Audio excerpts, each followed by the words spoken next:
Hello friends, welcome back to my channel Lyceum of Politics. Hope you all are doing fine.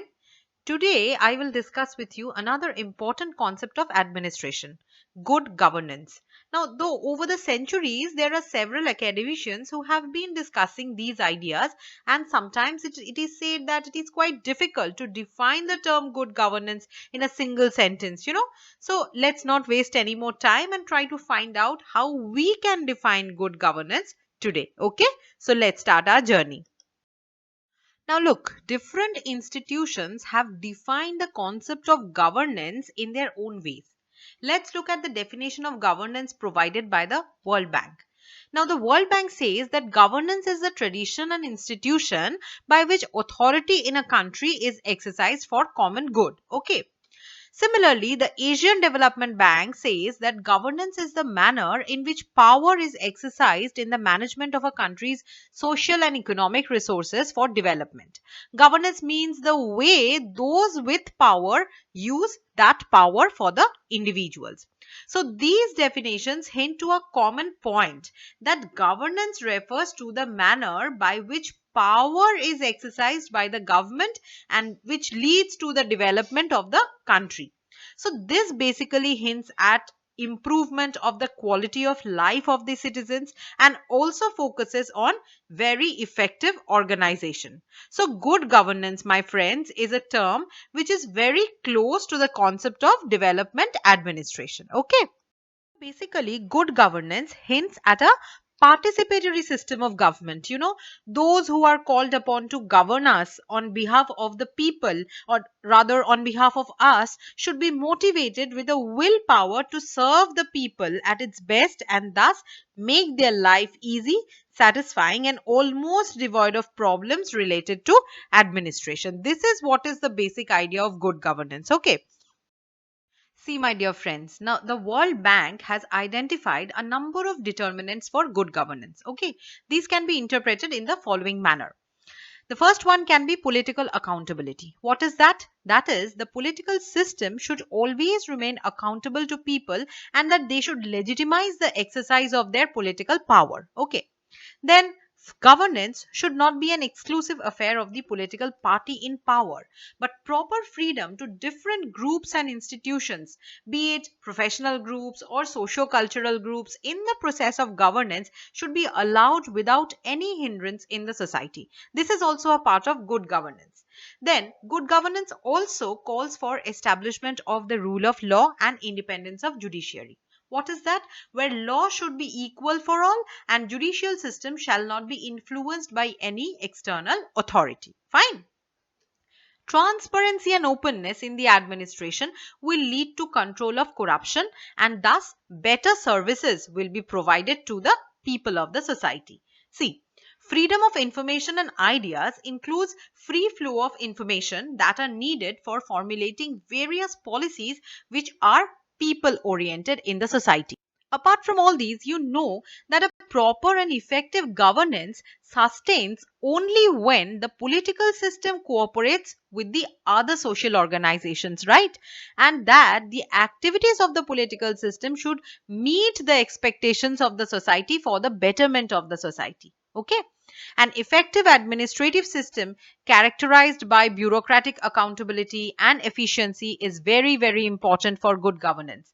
Moreover, cost effectiveness, that is getting back the value of money in form of efficient administration, transparent administration, is what we want from the government, right? So that is also very important in case of good governance. So I hope by now it is almost clear to you that good governance is a must for the smooth functioning of the society. And in a country like India, where there are so much diversity in a society, good governance is definitely a sheer need. There are several mechanisms in India, that try to ensure good governance for its people. These are like Right to Information Act. I hope you all have heard about it, right? The Right to Information Act is an act of the Indian Parliament where any citizen may request any information from a public authority which is required to reply within 30 days. If you need any more information about RTI, I can make a separate video on it later, okay? Then the Consumer Protection Act. This act was enacted to provide a simpler and quicker redressal to consumer grievances and to protect the interest of the consumers against unfair trade and practices. Then the Lokpal and the Lokayukta. This is another very important thing in India. I think you all are familiar with these two terms, Lokpal and Lokayukta. The Ombudsman, which is known as Lokpal and Lokayukta in India, here it is basically charged with representing the interest of the public by investigating complaints of violation of his rights by any government official. In another video, I will later definitely discuss with you this Lokpal and Lokayukta in a vivid manner. Apart from that, we can also talk about the Citizens Charter here.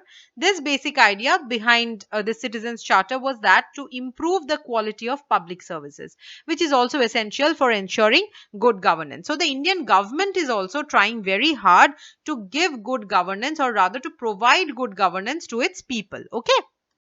So, my friends, as you all might have heard this term new public management, right? This has become a buzzword in the area of public administration since, you can say, 1980s. And let me tell you that once again that I will prepare a separate lecture definitely on this topic, new public management, for you later to make you understand this concept in a detailed way, because this has become a very, very important and relevant topic for us in our current days related to administration, and for your examinations and different competitive exams also this has become very important. Anyways, we will discuss it later. Let's come back to our good governance.